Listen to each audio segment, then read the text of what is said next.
tercer año, última clase del día, siendo las 12 y pico de la noche, en que puedo grabar todo el día haciendo grabaciones para otros cursos. Bueno, ahora en este caso les toca a ustedes su clase virtual. El tema es tesis sobre el cuento. El otro día leímos un capítulo para Laucha y yo les decía que ese cuento nos iba a servir como disparador para brindar ejemplos con lo que el cuadernillo en este caso nos presenta, que es justamente la tesis sobre el cuento, que está ahí en la página 3, si no digo mal. De todas maneras, si alguien no lo tiene, después voy a subir la foto del material a la página, ¿sí? a Classroom. En tesis sobre el cuento vamos a encontrar un material un poco complicado porque brinda algunos ejemplos que ustedes obviamente no deben conocer, pero siempre vamos a tomar como ejemplo Capítulo para Laucha o alguna de las novelas que ya hayamos leído años anteriores, ¿sí? Eso nos va a servir de modelo para poder explicar. Tiene el título Tesis sobre el cuento, los dos hilos, análisis de las dos historias. Lo que va a hacer este autor, Riccardo Piglia, es tomar diferentes tesis y teorías de autores y escritores y ejemplos para decirnos, para contarnos justamente que el relato, que el cuento tiene siempre dos historias que se entrelazan, que salen a la luz en un momento determinado ambas, que de repente por un tiempo se cuenta una sola y la otra la termina cruzando, o que va un poquito más atrás y cuando aparece viene a generar el quiebre. Eso es lo que quiero que quede claro de todo esto, que es más o menos la dinámica de los cuentos que están en el anexo dentro del cuadernillo. Dice en el primer apartado: en uno de sus cuadernos de notas, Chekhov registró esta anécdota y dice lo siguiente: un hombre en Monte Carlo va al casino, gana 1 millón, vuelve a su casa, se suicida. Así la anécdota. Repito: un hombre en Monte Carlo va al casino, gana 1 millón, vuelve a casa, se suicida. La forma clásica del cuento está condensada en el núcleo de ese relato futuro y no escrito. Contra lo previsible y convencional, que sería jugar, perder y suicidarse, la intriga se plantea como una paradoja. La anécdota tiende a desvincular la historia del juego y la historia del suicidio. Esta decisión es clave para definir el carácter doble de la forma del cuento. Primera tesis: un cuento siempre cuenta dos historias. Claro, resulta incomprensible que una persona vaya a un casino, gane 1 millón de dólares, será en este caso, y después vaya a su casa y se suicide. Lo lógico sería que vaya, pierda todo su dinero, llegue a su casa y se suicide. A ver, no es lógico por qué tiene que pasar. Digo que sería mucho más creíble. ¿Por qué una persona que gana 1 millón se suicidaría? Entonces lo que quiere decirnos este apartado es que entre la ida a su casa, la llegada y el suicidio, pasa algo entre de ganar el millón y el suicidio. Que justamente tendría que quedar o en la cabeza del lector, si es que el autor no lo cuenta, o en lo que continúa del cuento, o en antes de que gane el millón, darnos pequeñas pistas para que digamos: ah, por esto se suicidó. Ahora vamos a ir dando más ejemplos de eso. Dice en el apartado 2: el cuento clásico, Poe, Quiroga, narra en primer plano la historia 1. Es decir, cómo lo haría Edgar Allan Poe o Horacio Quiroga, autor que vimos el año pasado. La historia 1, narrar en primer plano la historia 1, que es el relato del juego, y construir en secreto el relato del suicidio. El arte del cuentista consiste en saber cifrar la historia 2 en los intersticios de la historia 1. Un relato visible esconde un relato secreto, narrado en modo elíptico y fragmentario. El efecto de sorpresa se produce cuando el final de la historia secreta aparece en la superficie. Vamos a poner un ejemplo. Después igual lo vamos a ver cuando tengamos el Zoom. Quisiera ver diferentes opciones que ustedes me den. Podría ser que luego del suicidio, cuando entra la policía o entra algún familiar, encuentra arriba de la mesa una carta donde su esposa le cuenta que había decidido abandonarlo, que encuentra un estudio médico en el que dice que tiene cáncer terminal, alguna razón para la cual ese suicidio sea justificado, ¿sí?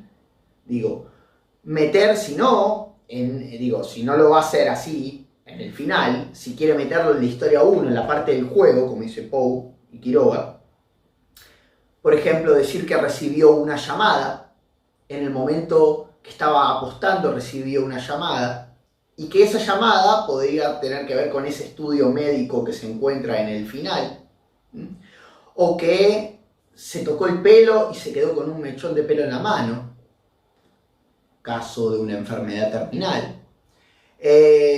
Diferentes cuestiones que hacen, ¿sí?, a ese suicidio creíble. Apartado 3. Cada una de las dos historias se cuenta de un modo distinto. Trabajar con dos historias quiere decir trabajar con dos sistemas diferentes de causalidad. Los mismos acontecimientos entran simultáneamente en dos lógicas narrativas antagónicas. Los elementos esenciales del cuento tienen doble función y son usados de manera distinta en cada una de las dos historias. Los puntos de cruce son el fundamento de la construcción. El punto de cruce, ¿sí? El punto de cruce justamente es esto, como pasa en Capítulo para Laucha. El punto de cruce es la llegada del Colorado a la casa. Porque por un lado tenemos a Cacho, a Belardo yendo a buscar a Laura. Y por otro lado tenemos a Laura ya casada. Pero claro, Abelardo no lo sabe. Entonces en el momento que llega, se cruza todo lo que él había dicho y había fanfarroneado acerca de esa pelea que habían tenido, la historia de ellos de chicos, ese histeriqueo previo que hay, y todo se cruza ahí.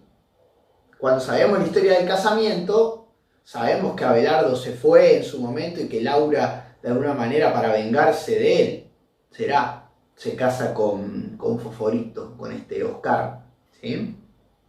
Entonces, es muy importante poder entender que las cuestiones que tienen que ver con la salida a la luz de un hecho, ¿sí?, me justifica otro. Pasa en las películas, ¿sí? Y acá en los cuentos, bueno, mucho más la construcción tiene que darse de ese modo. Apartado 4. Bueno, acá va a haber mucho que no van a entender, ¿sí?, porque habla de un relato que ustedes no conocen. Dice, en La muerte y la brújula, al comienzo del relato, un tendero se decide a publicar un libro. Este libro está ahí porque es imprescindible en el armado de la historia secreta. ¿Cómo hacer para que un gángster como Red Charlach esté al tanto de las complejas tradiciones judías y sea capaz de tenderle a Lamrod una trampa mística y filosófica? A ver, acá lo que dice básicamente es, tengo que poner un elemento que después tome valor por algún punto en particular, por algún modo en particular. Ese elemento, en la historia del casino, ya les digo, puede ser la llamada. En Capítulo para Laucha son las fotos que la madre de Laura le pide, que le dice, trae las fotos. Bueno, nunca las trae, por lo menos hasta el final, hasta que aparece Oscar. Que toman valor. Después ahí vamos a entender, la vieja quería que se entere, que Abelardo se entere. Y Laura estiraba ese momento. Así que bueno, esa parte la vamos a saltear porque no nos sirve para lo que estamos viendo en este momento. En el apartado 5 dice, el cuento es un relato que encierra un relato secreto. No se trata de un sentido oculto que dependa de la interpretación. El enigma no es otra cosa que una historia que se cuenta de un modo enigmático. La estrategia del relato está puesta al servicio de esa narración cifrada. ¿Cómo contar una historia mientras se está contando otra? Esa pregunta sintetiza los problemas técnicos del cuento. Segunda tesis. La historia secreta es la clave de la forma del cuento. Porque si en Capítulo para Laucha Abelardo no habla de Fosforito, no habla de Oscar, no hubiese tenido sentido cuando llegaba. Sí, hola, estoy casada, le dice Laura al final. Bueno, sí, se lleva una sorpresa, pero no es la sorpresa que nosotros tenemos cuando él habla de que lo golpeó, de que el otro había querido manosear a Laura cuando era chica y termina casado con ella, que es él, es como el enemigo que se crea en el relato, ¿sí? Hasta que él se siente incómodo después en esa situación. Por eso esa historia secreta se va construyendo de a poquito, de a poquito, de a poquito. En la historia del casino, somos nosotros los que vamos construyendo de a poquito para pensar qué pudo haber pasado para que este hombre se suicide. Otra vez siempre con esa anécdota, ¿sí? Apartado 6. La versión moderna del cuento que viene de Chekhov, Catherine Mansfield, Sherwood Anderson, el Joyce de Dublín, abandona el final sorpresivo y la estructura cerrada. Trabaja la tensión entre las dos historias sin resolverla nunca. La historia secreta se cuenta de un modo cada vez más elusivo. El cuento clásico, a lo Poe, contaba una historia anunciando que había otra. El cuento moderno cuenta dos historias como si fuera una sola. Capítulo para la Laucha, claramente. Son dos historias, pero son una sola. Terminan por ser una sola. Porque si bien que Abelardo le pegue a Oscar cuando eran chicos, también está Laura metida en el medio, es una historia que pasaron hace muchos años. Y ahora se forma ese triángulo amoroso de vuelta en el final. ¿Sí? Esa historia que parecía ser solamente de Laura con Abelardo tiene como punta del iceberg a Oscar. Si Oscar no estuviese en esa historia, la historia cerraría. Por lo menos él la iría a buscar, yo que sé, como mucho ella lo rechazaría. Pero sería lo peor que puede pasar. No tanto por el lado de la sorpresa con Oscar. Por eso era tan importante que lean Capítulo para Laucha o que vean el video donde les leía Capítulo para Laucha. La teoría del iceberg de Hemingway es la primera síntesis de ese proceso de transformación. Lo más importante no se cuenta nunca, o nunca se cuenta. La historia secreta se construye con lo no dicho, con lo sobreentendido y la alusión. Aludir que Laura está casada son las fotos, pero si nosotros no lo sabíamos, claramente. Si no leíste el cuento, no sabés de qué son esas fotos. No sabés que ella tiene el anillo hasta que no dice que él lo palpa cuando le toca la mano. En ningún momento él le vio la mano. Lo primero que hace una persona adulta cuando habla con otra e intenta seducirla, por lo menos es ver si tiene un anillo puesto, de compromiso. Laura lo tenía, a menos que se lo hubiese sacado y se lo hubiese vuelto a poner después. Entonces, no decir, pero acá, ojo, Hemingway dice no contar nunca, no contar nunca. ¿Se acuerdan el año pasado cuando leímos Los vecinos mueren en las novelas? Lo más importante nunca se cuenta, que finalmente si la anciana había matado en ese tren, ¿sí? a esa chica, si había matado, bueno, esas historias que no se cuentan, ¿sí? O que por lo menos no se afirman finalmente si son verdad o mentira, hacen que el final del relato obedezca a muchas dudas, nos deje muchas dudas. Así que la teoría del iceberg es así. Nosotros solo sabemos lo que está del mar para arriba. Y siempre es lo más chiquito. O sea, lo menos importante, pregunta, lo menos importante. En la historia del casino, en la anécdota del casino, el tipo ganó 1 millón, se suicidó. Bueno, muy lindo, sabemos eso. Por eso ser detective es tan interesante, porque después el detective va a tener que investigar por qué se suicidó ese hombre, ¿sí? Los motivos.